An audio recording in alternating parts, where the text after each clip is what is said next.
Welcome to Entertainment Daily. The United States of America finally carried out its threat toward Ugandans.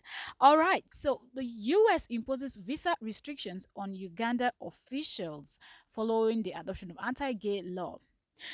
The following anti-gay laws were recently both in Uganda and the United States said they were going to be making moves. So let's get right into this news right about now. All right, so the anti-gay law is in Uganda. The United States imposed visa restriction on some of the country's officials for undermining the democratic process in the East African country. Democratic, they called it. Okay, let's keep going. The U.S. State Department made the announcement in a statement on Friday, June 16th. The new law, which was adopted last month, punishes homosexuality, including the death penalty in some cases. The law also imposed life sentence for same-sex intercourse and a 20-year sentence for promotion of homosexuality. The legislature has been widely condemned by right activists and others abroad, but it has received wide support in Uganda, including among religious leaders and lawmakers. According to the statement released on Friday, the US will consider other possible action to promote accountability for Ugandan official and other individual responsible for or complicit in undermining the democratic process in Uganda, abusing human rights, including those of LGBTQ plus persons, or engaging in corrupt practices. The United the State Department also updated its Uganda travel guidance for U.S. citizens to highlight the risk that LGBTQ plus persons could be persecuted, subjected to life imprisonment or the death penalty based on provision in the law, it said. The United States strongly supports the Ugandan people and remains committed to advancing advancing the respect for human rights and the fundamental freedom of Ugandans. Okay, let's see how this plays out. All right, so let's see the last part of this where okay, so respecting the human rights and fundamental freedom in Uganda and globally. The State Department said in their report. All right, so let's dive right into some of the things that were said by the United States. Okay, talking about Uganda, how Uganda is undermining the democratic. Come on, come on.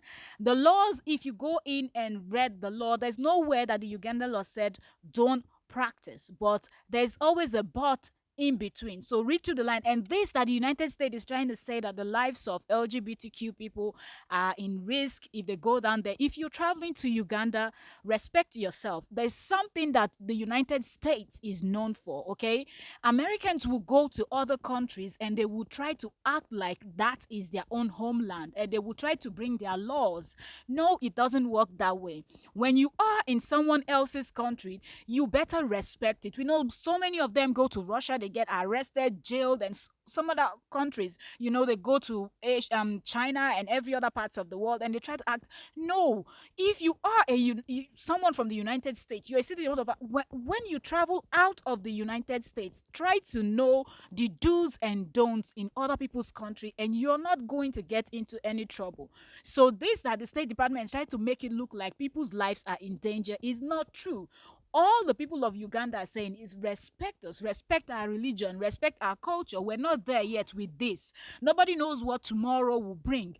But the fact that they are beginning to put restrictions and all of that doesn't make sense. There's a lot of laws and a lot of things that the United States is doing that every other part of the world does not agree with them. But nobody is putting sanctions on United States. But United States keep playing this we are the God of the world, we are responsible. Every other person is evil but them, and it just makes you to sit back and like, what is going on? The problem is China, the problem is Russia, and all of that. But the United States is not responsible for anything. Really? Take several seats now, okay? Take several seats. I absolutely disagree with this because the people of Uganda have the right to do whatever they want to do. And if there is anybody living there that doesn't think this suits them, you can just kindly pack your bags, apply for a US visa or the UK, Australia, anywhere, and go to that country where you're free to practice what you want to practice. Now, countries like Uganda have so many other problems. Like I've stated it before, countries like this have so many African countries have so many other problems that they are facing that they need to tackle, and make sure that everybody is okay before they start getting down to certain laws and what to put and what to banish and what not to do. So I don't think this is even a good thing to do. But let's wait and see what the response of the Ugandan president and the people of Uganda will be, what the reaction of the people of Uganda and what the response of their president and lawmakers would be. So, and also talking about the lawmakers and other people that are complicit of this law are going to get punishment somehow from the United States. I would really love to hear what the people of Uganda will have to say. We had this last time that they made a statement, the United States made a statement concerning this issue, what the president of Uganda said: nobody is going to tell us what we're going to do in our country. That was his words. Now that they've carried out their threat, let's see what his response will be. Thank you so very much for watching, and don't forget to comment down below letting us know your opinion.